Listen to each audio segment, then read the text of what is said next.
दोस्तों, अमीर बनना और अमीर बने रहना पर बहुत फर्क है।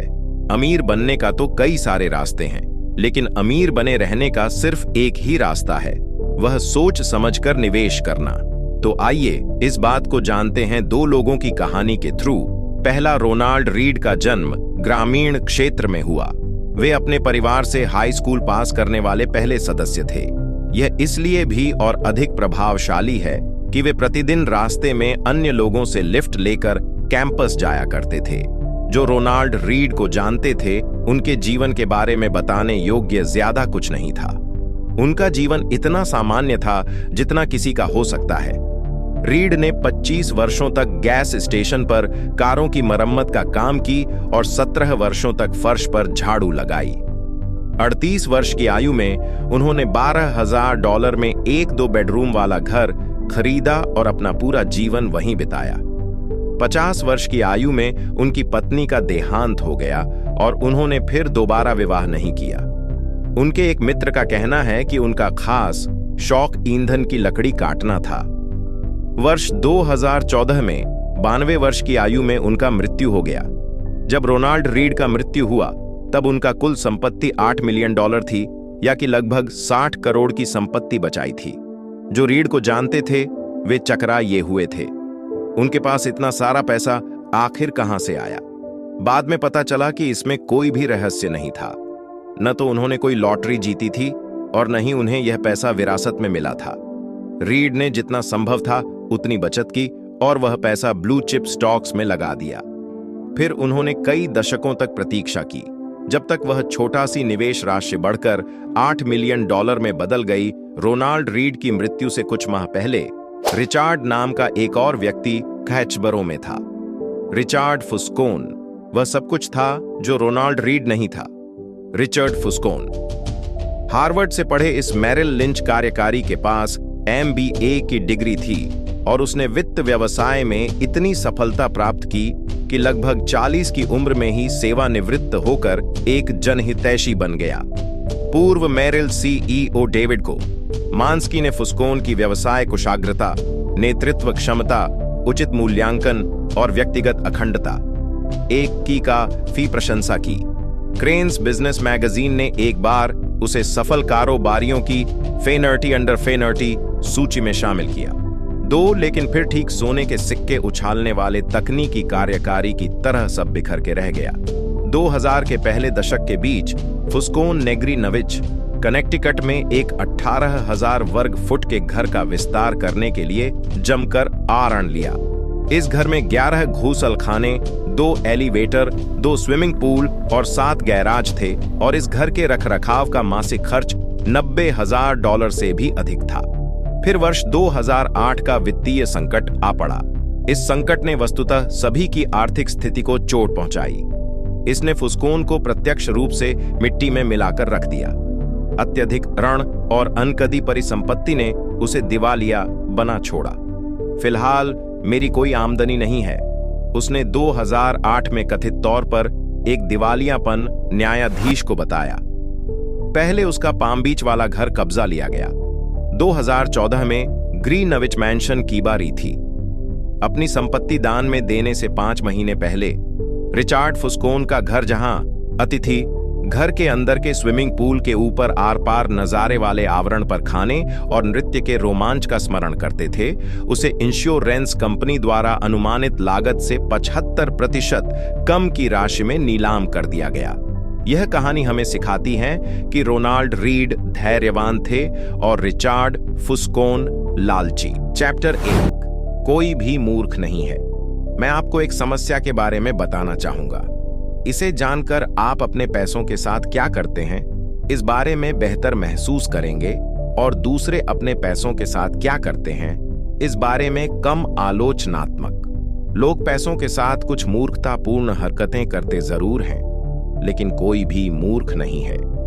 बात असल में यह है, अलग अलग पीढ़ियों के लोग, जिनका पालन पोषण करने वाले माता पिता की आय अलग है, जीवन मूल्य अलग हैं, जो विश्व के विभिन्न क्षेत्रों में अलग अलग अर्थव्यवस्था में जन्मे, जिन्होंने अलग अलग जॉब मार्केट में विविध प्रकार के प्रोत्साहन और भाग्य का अनुभव किया, वे एक दूसरे से बहुत अलग पाठ सीखते हैं। दुनिया कैसे चलती है, इस बारे में हर किसी का अपना ही अनुभव होता है, और जो आपने अनुभव किया है वह कहीं अधिक प्रभावशाली है उसके मुकाबले जो आप किसी और से सुनते या सीखते हैं। इसलिए हम सब, आप, मैं और हर व्यक्ति धन दौलत कैसे काम करती है इससे संबंधी अपने मूल्यों के सहारे अपना जीवन गुजारते हैं, और अलग अलग लोगों के लिए ये इन मूल्यों में जमीन आसमान का फर्क हो सकता है। जो आपको मूर्खतापूर्ण लगे वह मेरे लिए मायने रख सकता है। जो व्यक्ति गरीबी में पला बढ़ा वह जोखिम और प्रतिफल के बारे में जैसे सोचता है, एक समृद्ध बैंकर की संतान चाहे भी तो वैसे न सोच पाए। एक व्यक्ति जो ऐसे समय में पला बढ़ा जब मुद्रास्फीति की दर अधिक थी, उसने वह अनुभव किया जो उस व्यक्ति को नहीं करना पड़ा जो स्थिर कीमतों के बीच पला बढ़ा। अमरीकी लोग फिल्मों, वीडियो गेम, संगीत, खेलकूद, प्रतिस्पर्धा, किताबों के कुल खर्च से अधिक पैसा उन पर खर्च करते हैं, और उन्हें कौन खरीदता है? मुख्यतः गरीब लोग। अमेरिका में न्यूनतम आय परिवार प्रतिवर्ष औसतन $412 लॉटरी टिकट पर खर्च करते हैं, जो उच्चतम आय परिवारों से 4 गुना अधिक है। 40% अमरीकी आपदा के समय $400 नहीं जुटा पाते, जिसका अर्थ यह है वे लोग जो लॉटरी के टिकट के लिए $400 खर्च करते हैं, ये सामान्यतः वही लोग हैं जो कहते हैं कि आपदा के समय वे $400 का प्रबंध नहीं कर सकते। वे अपने सुरक्षा तंत्र को एक ऐसे संयोग के लिए नष्ट कर रहे हैं जिसके सच होने की संभावना लाखों में से बस एक है। यह मुझे मूर्खतापूर्ण लगता है। यह शायद आपको भी मूर्खतापूर्ण लगे। 2. भाग्य और जोखिम कोशिशों से आपके नतीजे तय होते हैं, लेकिन किस्मत और जोखिम भी इसमें एक बहुत महत्वपूर्ण भूमिका निभाते हैं। बिल गेट्स उन चुनिंदा हाई स्कूल्स में पढ़े जहां 1968 में कंप्यूटर हुआ करते थे। अगर शिक्षक बिल डगॉल की कोशिश नहीं होती, जिन्होंने उस समय एक $3000 का कंप्यूटर खरीदा, तो इसकी संभावना कम है कि बिल गेट्स को वही करियर में सक्सेस मिलती।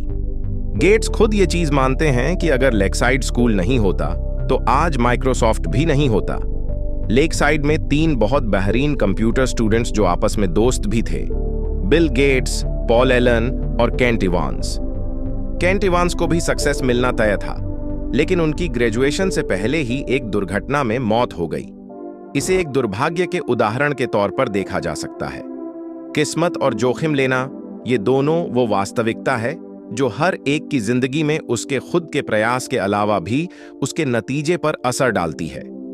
ये दोनों चीजें होती हैं क्योंकि सिर्फ आपके प्रयासों के दम पर ही आपको 100% नतीजे मिलने के लिए दुनिया बहुत कॉम्प्लेक्स है। किसी ऐसी घटना का जो आपके कंट्रोल में नहीं है, उसका भी आपके ऊपर अच्छा खास प्रभाव पड़ सकता है। तीसरी बार कभी भी पर्याप्त नहीं जब अमीर व्यक्ति मूर्खतापूर्ण काम करते हैं। जाइनन बोगले वैनगार्ड के संस्थापक थे, जिनका 2019 में निधन हो गया। उन्होंने एक बार धन दौलत के बारे में एक ऐसी कहानी सुनाई जो कुछ ऐसा दर्शाती है जिसके बारे में हम अधिक नहीं सोचते। शेल्टर आइलैंड पर एक अरबपति द्वारा दी गई एक पार्टी में कर्ट वोनेगट ने अपने साथी जोसेफ हेलर से कहा कि उनके मेजबान, जो एक हेज फंड प्रबंधक था, उसने एक ही दिन में इतने पैसे कमाए हैं जितने हेलर ने अपनी अत्यंत लोकप्रिय नॉवल कैच 22 की पूरी कालावधि में भी नहीं कमाए होंगे। हेलर ने उत्तर दिया, हाँ, लेकिन मेरे पास वह है जो उसके पास कभी नहीं होगा, पर्याप्त। पर्याप्त। मैं इस शब्द की सरल वाग्मिता से स्तब्ध रह गया। स्तब्ध, जिसके 2 कारण हैं। पहला, क्योंकि मुझे खुद जीवन में बहुत कुछ मिला है, और दूसरा, क्योंकि जो सेफ हेलर ने जो कहा वह एकदम सही था। हमारे समाज के एक अंश के लिए, जिसमें हम में से काफी समृद्ध और शक्तिशाली लोग शामिल हैं, आजकल कोई सीमा ही नहीं है जो पर्याप्तता को परिभाषित कर सके। यह कितना तीक्ष्ण है और कितना शक्तिशाली। आइए मैं आपको हमारे पास पर्याप्त न होने के खतरों के 2 उदाहरण देता हूं और देखते हैं वे हमें क्या सिखा सकते हैं। रजत गुप्ता का जन्म कोलकाता में हुआ और किशोरावस्था में वे अनाथ हो गए। लोग ऐसे विशेषाधिकृत लोगों के बारे में बात करते हैं जो अपना जीवन थर्ड बेस पर शुरू करते हैं। गुप्ता तो बेसबॉल स्टेडियम भी नहीं देख पाए। उस शुरुआत से आगे चलकर रजत ने जो उपलब्धियां प्राप्त की वे अद्भुत हैं। लगभग 45 वर्ष की उम्र में गुप्ता मैकिन्से के CEO बन गए, जो विश्व की सबसे प्रतिष्ठित कंसल्टिंग फर्म है। वे 2007 में सेवानिवृत्त हुए, जिसके बाद उन्होंने संयुक्त राष्ट्र और वर्ल्ड इकोनॉमिक फोरम में अहम भूमिका निभाई। उन्होंने लोकहितैषी कार्यों में बिल गेट्स के साथ सहभागिता की। वे 5 अन्य पब्लिक कंपनियों के बोर्ड ऑफ डायरेक्टर्स में सम्मिलित थे। कोलकाता की झुग्गी झोपड़ी से निकल गुप्ता अभी तक के सबसे सफल उद्यमियों में से एक बन चुके हैं। सफलता के साथ साथ उन्हें प्रचुर संपत्ति भी मिली। 2008 में खबरों के अनुसार गुप्ता की शुद्ध संपत्ति $100 करोड़ थी। 11 इतनी राशि अधिकांश लोगों के लिए अपरिमेय है। उस राशि का 5% वार्षिक प्रतिफल प्रतिदिन लगभग $600 प्रति घंटा उत्पन्न करता है। वे जीवन में जो चाहे वह कर सकते थे, और जो वे चाहते थे वह मात्र एक सेंटा मिलियनेयर बनना नहीं था। वे एक बिलियनेयर बनना चाहते थे, और वे हर हाल में यह पाना चाहते थे। गुप्ता गोल्डमैन सैक्स के बोर्ड ऑफ डायरेक्टर में से एक थे, जिसके कारण वे विश्व के कुछ सबसे अमीर निवेशकों से घिरे हुए थे। एक निवेशक ने प्राइवेट इक्विटी टाइकून के भुगतान दिवस का हवाला देते हुए गुप्ता के बारे में कहा, मुझे लगता है वे उस समूह में रहना चाहते हैं। वह एक अरबपतियों का समूह है, हैन? गोल्डमैन जैसे अरबों खरबों का ही समूह है, सही हैन? बिल्कुल सही। और इस तरह गुप्ता को एक लाभप्रद अन्य काम मिल गया। 2008 में जब गोल्डमैन सैक्स को वित्तीय संकट की मार झेलनी पड़ी, वॉरेन बफेट ने इस बैंक को बचाने के लिए $5 बिलियन की राशि निवेश करने का निर्णय लिया। गोल्डमैन बोर्ड का सदस्य होने के कारण गुप्ता को सामान्य जनता से पहले इस सौदे की जानकारी मिल गई। यह एक मूल्यवान जानकारी थी। गोल्डमैन का अस्तित्व शंकास्पद था, और बफेट के समर्थन से निश्चय ही उसके स्टॉक में उछाल आ जाता। इस आगामी सौदे की जानकारी मिलने के 16 सेकंड बाद गुप्ता, जो गोल्डमैन बोर्ड मीटिंग की फोन कॉल पर थे, उन्होंने फोन रखकर राजरत्नम नाम के एक हेज फंड प्रबंधक को फोन मिलाया। कॉल रिकॉर्ड नहीं किया गया, लेकिन राजरत्नम ने तुरंत गोल्डमैन सैक्स के 1,75,000 शेयर खरीद लिए। तो आप समझ ही सकते हैं कि फोन पर क्या बात हुई होगी। कुछ घंटों बाद जनता के सामने बफेट गोल्डमैन सौदे की घोषणा की गई। गोल्डमैन के स्टॉक में उछाल आया। राजा रत्नम ने तुरंत $1 मिलियन कमा लिए। यह इस कथित चलन का बस एक उदाहरण है। SEC का दावा है कि गुप्ता की भीतरी कमाई से उन्हें $17 मिलियन का लाभ हुआ। यह पैसा कमाने का आसान तरीका था, और अभियोक्ताओं के लिए यह और भी आसान मामला था। गुप्ता और राजा रत्नम दोनों भी तरी लेन देन के जुर्म में जेल गए। ये और उनके करियर और प्रतिष्ठा दोनों हमेशा के लिए मिट्टी में मिल गए। 4 power of compounding Warren Buffett ने अपनी संपत्ति कैसे निर्मित की, इस पर 2000 से भी अधिक किताबें लिखी जा चुकी हैं। उनमें से कई बेहतरीन हैं, लेकिन ऐसी बस कुछ ही हैं जो इस तथ्य पर पर्याप्त ध्यान देती हैं।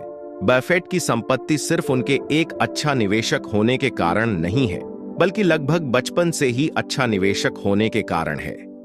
मेरे इस किताब को लिखने के समय वॉरेन बफेट की शुद्ध संपत्ति $84.5 अरब है। उसमें से लगभग $84.2 अरब 50वें जन्मदिन के बाद पुंजित हुई, और 81.5 अरब लगभग 65 की उम्र में सामाजिक सुरक्षा की योग्यता प्राप्त करने के बाद आई। वॉरेन बफेट एक असाधारण निवेशक हैं, लेकिन अगर आप उनकी सारी सफलता को निवेश कुशाग्रता से जोड़ते हैं तो आप एक मुख्य बिंदु को छोड़ देंगे। उनकी सफलता की वास्तविक कुंजी यह है कि वे एक शताब्दी के 3/4 भाग तक एक असाधारण निवेशक रहे हैं। अगर उन्होंने 30 की उम्र में निवेश आरंभ किया होता और 60 की उम्र में सेवानिवृत्त हो गए होते, शायद ही किसी ने उनका नाम कभी सुना होता। एक छोटे से विचार परीक्षण पर नजर डालिए। बफेट ने 10 वर्ष की उम्र में गंभीर रूप से निवेश शुरू कर दिया था। 30 की उम्र तक पहुंचने तक उनकी शुद्ध संपत्ति $1 मिलियन थी, या $9.3 मिलियन मुद्रास्फीति से समायोजित होने के बाद। लेकिन अगर वे कोई सामान्य व्यक्ति होते जिसने अपनी किशोरावस्था और युवावस्था दुनिया घूमते हुए अपनी अभिलाषा ढूंढते हुए बिताई होती और 30 की उम्र में उनकी शुद्ध संपत्ति मान लीजिए $25,000 होती, और मान लेते हैं कि वे फिर भी असाधारण वार्षिक निवेश प्रतिफल कमाने में सक्षम रहते जो उन्होंने उत्पन्न किया है 22% प्रतिवर्ष, लेकिन 60 की उम्र में निवेश करना छोड़ देते जिससे गोल्फ खेल सकें और अपने नाती पोतों के साथ समय बिता सके। आज उनकी शुद्ध संपत्ति का मोटा अनुमान कितना होता? $84.50 बिलियन तो नहीं, $11.09 मिलियन। उनकी वास्तविक शुद्ध संपत्ति से 99% कम। प्रभावी रूप से वॉरेन बफेट की वित्तीय सफलता को उस वित्तीय आधार से जोड़ा जा सकता है जो उन्होंने अपनी किशोरावस्था में बनाया, और वह दीर्घायु जिसे अपनी वृद्धावस्था में का यम रखा। निवेश उनका कौशल है, लेकिन उनका राज समय है। कंपाउंडिंग ऐसे ही काम करती है।